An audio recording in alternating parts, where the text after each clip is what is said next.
Welcome. I'm Sebastian Mahfood, and you're listening to WCAT Radio, the on-air wing of En Route Books and Media, bringing you the dulcet sounds of Catholic wisdom. Welcome to the Catholic Mama, where you'll learn how to deepen and defend your faith, find comfort as we share the vocation of parenthood, and learn how to raise your children confidently Catholic. I'm your host, Christine Mooney Flynn. Let's get started. Hello and welcome back to the Catholic Mama. I'm your host, Christine Mooney Flynn. It is good to be back recording a podcast. I have been traveling around, getting ready to travel, being in the car for many, many hours, and now I have holed myself up in a quiet room in my in-laws' house, and I get to talk and just relax and enjoy. And so thank you so much for listening. I hope you're having a wonderful morning, afternoon, evening, middle of the night, whenever you are listening to the Catholic Mama. So, we've been driving from Pennsylvania to Wisconsin. We've done this 3 times now, since April. Between the end of April and now we are at the beginning of August. We have taken this trip to and from Wisconsin 3 times. That is 1,600 miles per trip. So whatever that, 4,800, if my math is right, it might not be, but about 4,800 miles. That it doesn't include the side trips up to Michigan, and we stopped at a water park a couple days ago, and it's just been madness because every time we do this trip, I mean, it's not like I'm just hopping in the car and doing this alone. We have 3 kids and a St. Bernard along with us, so it is madness, and the car smells of things. I'm not sure what it smells of, but it's just a mess. So, but along the way, because I've been driving so much, I've been able to think about a lot of things that I wanted to talk about on this podcast and really get into over the next few episodes. And one of these things I think is pretty cool. And it's something that I just subscribed to for so long. And it did a lot of damage when I was thinking like this. So I wanted to talk about it a little bit. And it is this idea that, and it's very common, that you can be spiritual but not religious. I just do whatever the universe wants me to do. I'm going to just feel things and decide for myself. I know what's right. There's such a danger in doing that. And I can say that because the most damage that I ever did to myself, to relationships with my family, friends, to potentials for my future, all happened when I had this idea of being spiritual but not religious. So I'm not sure, where along the way I became that way. I was talking about this with my husband on the long drive out here. I had this propensity towards Catholicism when I was a kid. I remember watching the movie Song of Bernadette. And I told my mom after I watched it, I was probably maybe 7 or 8 years old. It's an old black and white movie. I wanted to be a nun. And my mom said, no, you don't.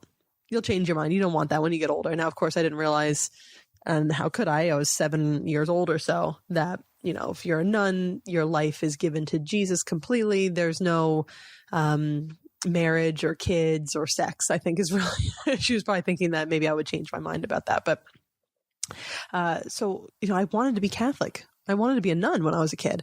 And then we had this really great forest space outside of my parents' house. They eventually tore it down and built houses back there. But for a long time, there was just this big a big wooded space that was all for the kids to explore. And I purposely put a church back there, and I prayed to Jesus and Mary. I asked Mary to pray with me. I'm not even sure if I knew the nuances back then. The only religion that I really had a lot of positive experience with on my own would have been through my best friend's family. Now they were Catholic. But I grew up in the Bible Belt, and the fundamentalists down there were a little less welcoming or what have you. But even still, as far as Catholicism goes, I've mentioned this in previous podcasts. My family, as kids, my parents were both Catholic, and as soon as they could get away from the faith, they did. So I didn't really have like this really great belief in Catholicism or faith in having faith. Because what I was looking at around me was just craziness. It was, Bible thumping, hell and hellfire, just damnation. There was a lot of talk about damnation. But for some reason, I had this kind of draw towards Catholicism and God when I was a kid. Well, now it slowly got pushed away. I don't know. I just started doing a lot of yoga and meditation and thinking, okay, I can get to God without that middleman. And the middleman to me was the church and Jesus. I didn't realize that Jesus was God.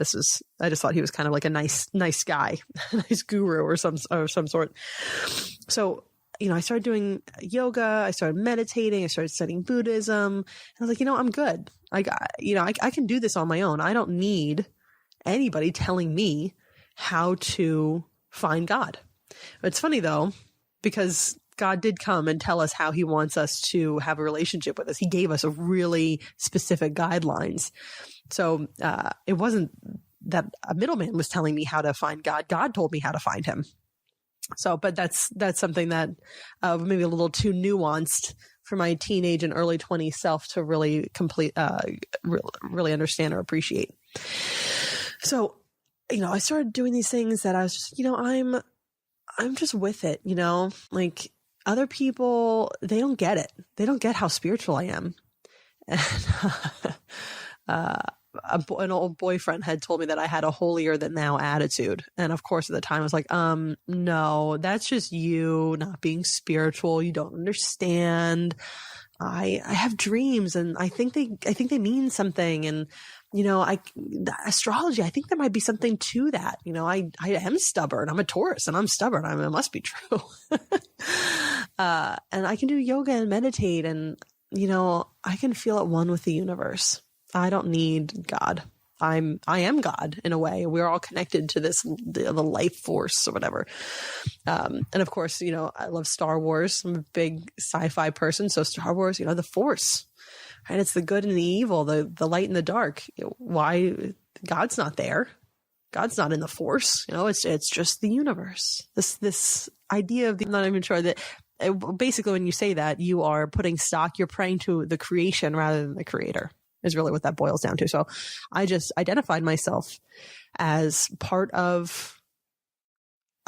creator as creation. It doesn't quite make sense because if you are created, you can't be the creator as well. So I'm not saying that, dream interpretation or yoga necessarily will lead you to the devil. It could. I'm not necessarily saying that though. That's going to be a future talk. But it does put you in a position where you find yourself thinking, hey, I don't need the help getting to God. I can find it all on my own. Thanks, but no thanks. I got this. Now, what I didn't realize back then is something called ultimate commitment. Everyone has one. This ultimate commitment is we will find a religion for ourselves.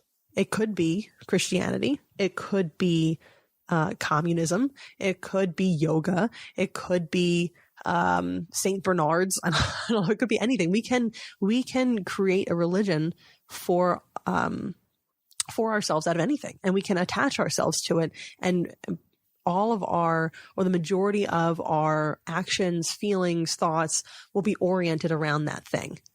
So if I am spiritual but not religious, I have made the ultimate commitment myself. It's a very self-centered way of thinking because, hey, I have this. I'm good. I can come up with my own set of morals or what's right and wrong or what I should be doing, what I'm following. Excuse me. So it puts myself as this ultimate commitment. And that is a very pride-filled way of thinking. Now, if we think about the fall, whether it's the fall of Lucifer or if it's the fall of humans, it really boiled down to being proud. I think the main source of all of humanity's troubles from the very beginning or from when the angels fell was pride that we thought that we could be better than God, that we could be as God is. Even now, The devil is a very proud creature, but he's a creature, not a creator. And we are creatures, not the creator. So you can commit yourself to yourself, but there's a danger in that because, if you are using yourself as a source of your ultimate commitment, it's a very proud way of thinking for one. But also, sorry, I'm looking at the baby monitor. My baby is taking a nap right now, and I'm hearing something. I'm seeing some movement. So hopefully she'll stay asleep long enough so I can keep on talking about this. So what I was saying is if you are the source of your ultimate commitment, your morals, your sense of right and wrong, it's not objective. It's very subjective at that point. So one day you can feel like, hey, I'm going to be good in this way, but then, maybe another day, not too far down the line, you're like, that's actually really inconvenient to think like that. Hey, but I'm on my own schedule here. I know things. I'm really the one that's in charge of my spiritual development. I'll do something else. And you may even not, it may not even be a conscious decision on your part to change your morals or what's right and wrong. But it can be very fluid. It absolutely can be very fluid, and it might not be purposeful, but because there isn't, an objective morality, a moral compass that you can really orient yourself around that doesn't change, you can change it yourself. So it might not be convenient to, think of others' feelings before saying something in this particular instance. Maybe you just don't really care right now. Maybe you cared in the past. Maybe you'll care in the future. But if you are creating your own religion based around yourself, your feelings change, you change, and it becomes this very dangerous way of thinking and acting. I know personally, during the height of my spiritual but not religious thinking, there was a very clear reason why that boyfriend had told me that I had a holier than thou attitude. I certainly did. I hurt a lot of people. I was just very cavalier and very callous. So, they feel like that's their own fault. They're just not as enlightened as me. If they were just a little bit more spiritual, they wouldn't be upset by the things that I'm doing, because I'm just going with the flow. I'm going by my intuition and my feelings. Well, when I did that, I didn't care about other people's feelings. I just dropped friends because it just wasn't convenient. I wasn't feeling them anymore. And it was a very fluid sense of morality that I had. Now I've since gone back and I've tried to apologize to a lot of these people, but this is, 10 or more years ago. So either I can't find them or they don't want me to find them. And some have answered and a lot of them haven't. And I can't blame them for that. I think they have every right just to want to leave that hot mess alone. But I would just drop things and I would hurt people. I hurt my parents. I hurt friends just because I was just on my own. I had my own sense of morals and they could change. So when you look at yourself as being spiritual but not religious, you run the risk of having your morals change because the ultimate commitment is yourself and you change. And what's convenient for you one day might not be convenient the next. And unless there's an objective set of rules, you are most likely going to be very happy to forgo the rules that you set for yourself the day, the month, the year before. But even on top of that, we have innate in all of us a sense of the divine. It's always that God is pulling at us, trying to bring us back to him. He knows that we are fallen. He always wants us to come back. God, in his plan is to bring as many people into a loving, saving relationship with him as possible on their own. So it is a choice. This beeping is my baby monitor. And it keeps running out of batteries and keeps saying that it's not charging. It's charging. I see it. It's an angry thing. Motorola's baby monitors, the video is great. But man, the power cords crap out after a year of using them. And I've been in baby mode now for almost 5 years. And I have had to go through several of these Motorola baby monitors.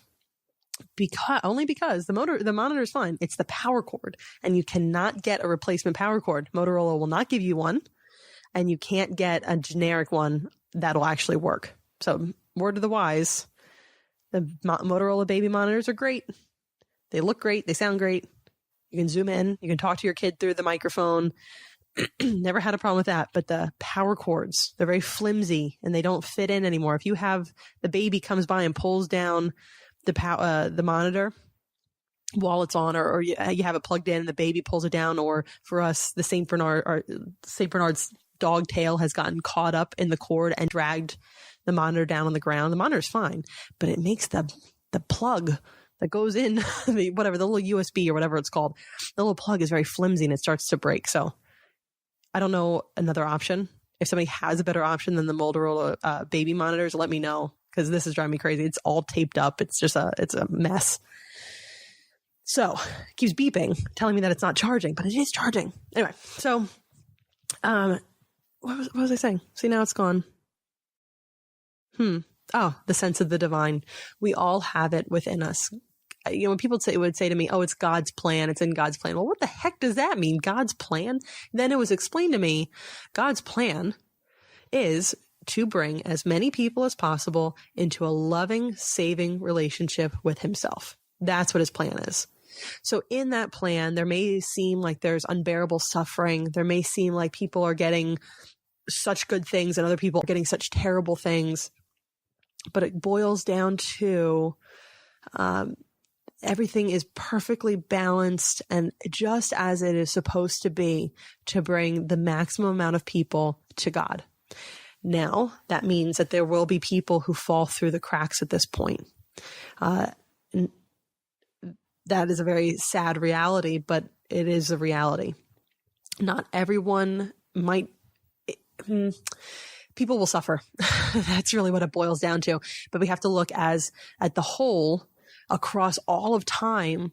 More and more people have a chance to come to God in a loving, saving way. And it's a difficult concept, I think, for Westerners to grasp, because we are individuals. We expect our individual lives to span all of these, this great spectrum of experiences and to be saved at the end. Each and every one of us is on this hero's journey. But that might not be the case. We might be part of a general hero's journey of all humanity, right? Humanity is on this big journey towards God. And we might just be a small piece. And we are just small pieces. Now we are precious, each and every one of us. But each and every one of us will have more suffering than others, or more joys than others. Parts of our lives will be happier than others. Years will be better. Years will be worse. So each one of us is a precious component of an overarching storyline where we are coming into God. So this whole time, though, God is pulling at each and every one of us to come back to him, even if he knows that there's going to be a lot of suffering and a lot of pain. So all of us feel this sensus divinitatis, this sense of the divine. And so if we don't attach ourselves to God, if we don't actually understand that the true source of that feeling is God, we are going to try to fill that space, that sense, with other things. Like, say, yoga. I'm just going to pick on yoga because I actually... yoga's great. I mean, you stretch, feel good. If you start praying to other gods because of yoga, well, that's a problem. Or if you denounce God because you feel like you're spiritual enough with your yoga practice, that's a problem. But if you're just going in and you want to stretch out your hamstrings in a downward dog, well, okay, that's not so bad. And I love Shavasana. Tell you that much. I snore like crazy when we get to that point. That's my favorite pose in yoga is Shavasana. So, or you could, if you feel a sense of the divine towards, astrology, or you start interpreting your dreams, and all these things they're fine in and of themselves, but they can easily pull you towards the wrong source of that sense of the divine. They can pull you towards thinking either you can do it yourself, or there's some other thing out there that God doesn't quite fulfill for you. And you want to try to find something maybe that's a little flashier, a little showier, a little more exotic. And so there's that risk of leaving and being spiritual, but not religious. You have that ultimate commitment. You will attach yourselves to some sort of religion. You always have a pull towards the divine within you. But if you are letting that divine sense pull you towards something away from God, and if your ultimate commitment becomes something such as yourself, which is a very prideful way of thinking, which is the source of the fall of every being from the beginning of time to now, that becomes a real issue.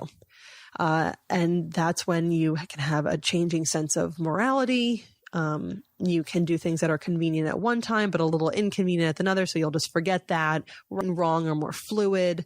And, this sounds good. Maybe you can live a very fruitful, good life by being spiritual, but not religious. That is possible. But it is extremely possible to be pulled away from a truly good life. It is so easy to get pulled away when you don't have an objective focal point that you revolve your life around.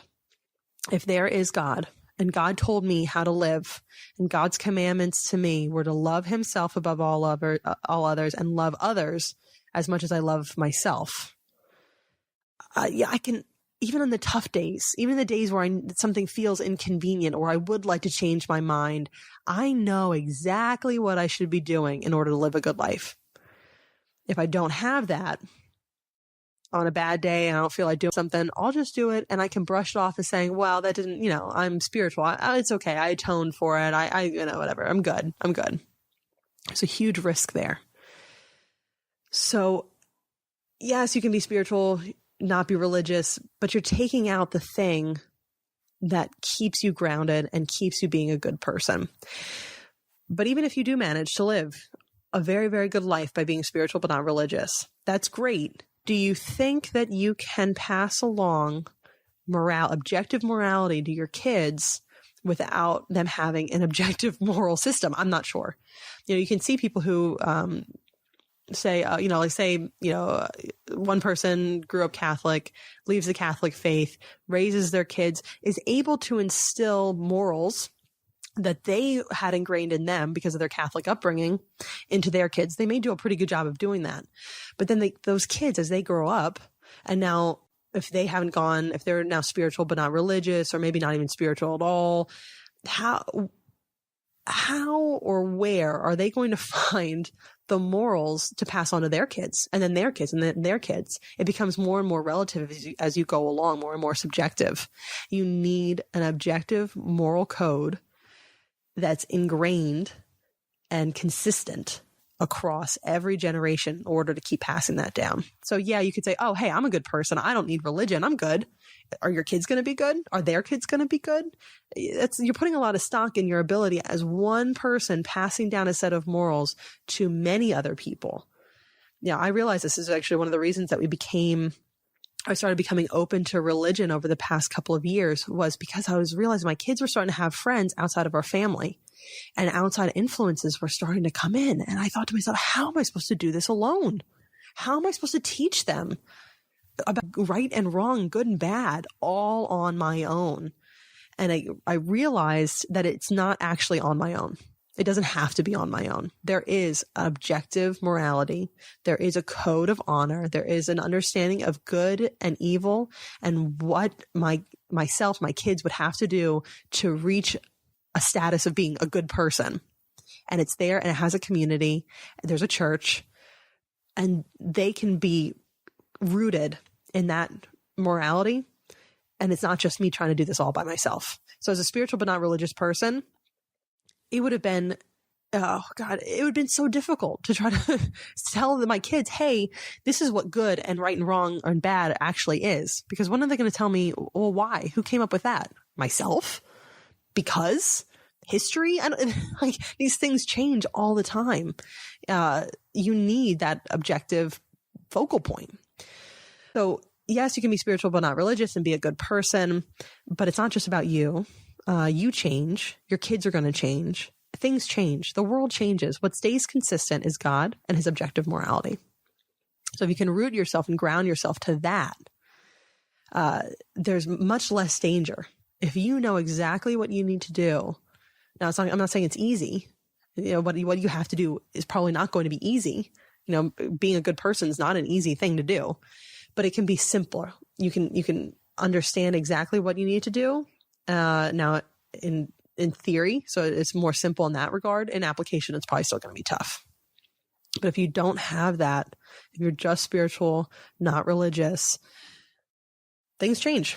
And you can cause a lot of hurt and destruction from that. I certainly did in my youth, by being spiritual but not religious. I was too good for it. I was holier than the other person.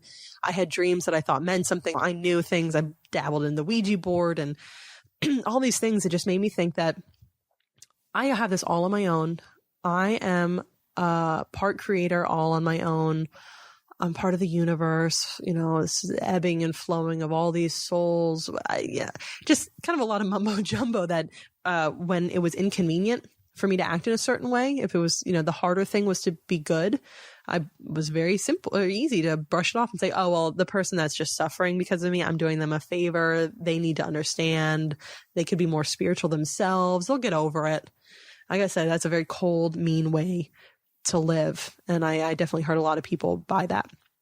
So, if you are on the fence thinking, hey, I got this all on my own, I can go and do yoga and do some deep breathing exercises and read my horoscope and I'm good. I think not. It's just harder that way. In the long run, it is harder to maintain a status of being a truly good person because you can change. And along with you changing, your morals will change too. So root yourself, find that ultimate commitment, bring that sense of the divine to the forefront of your life. And I truly believe you'll find that to be our Christian God. So with that, I hope that helps a little bit to understand what the danger of somebody who says they're spiritual, not religious. It's not such, it is because God said, hey, to get to the Father, you have to come through me. Jesus said that. So that is a danger there. Jesus said specifically what you need to do to be saved and to find God and to go to heaven. But along the way, you can also do a lot of suffering, unnecessary suffering for yourself and the people around you. If you don't have that objective morality that you are rooted in. So that is not one of the questions that is in my ebook of how to talk to your kids about God, but there are a few others. So if you haven't already, I encourage you to get your free copy of the How to Talk to Your Kids guidebook. There's about 7 questions in there, or the top 7 questions that I have heard so far from my kids and from when I've been, kind of these consistent questions I would hear when I would tell people I converted to Catholicism or from kind of the online communities that I'm part of. So there's, this more grown-up version of the answer. And then there's a kid-friendly version and then some extra resources that you can dive into more. I'm looking into doing a round 2 of this because on all these road trips that we've taken, my son has come up with and keeps asking me these really awesome questions about God and Jesus and our faith. So there might be a round 2, but in the meantime, the first version, How to Talk to Your Kids About God, I'll throw that link into the show notes. You can always go over to thecatholicmama.com, MAMA for mama, and get it there. And then if you wouldn't mind, please subscribe and leave a review on iTunes. The more reviews, the more people will actually see this little podcast and spread this ministry a little bit farther. Thank you for listening and go forth. Be religious. Not just spiritual, but not religious. Take care. Don't forget to head over to thecatholicmama.com to get your free copy of How to Talk to Your Kids About God.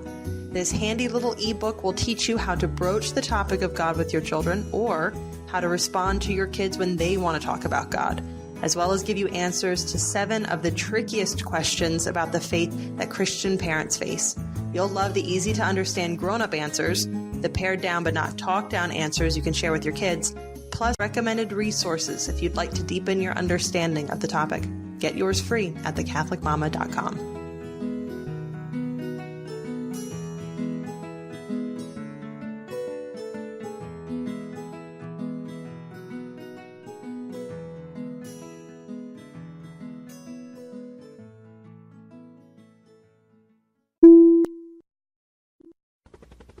We hope you enjoyed the program and will join us back for another show on WCAT Radio.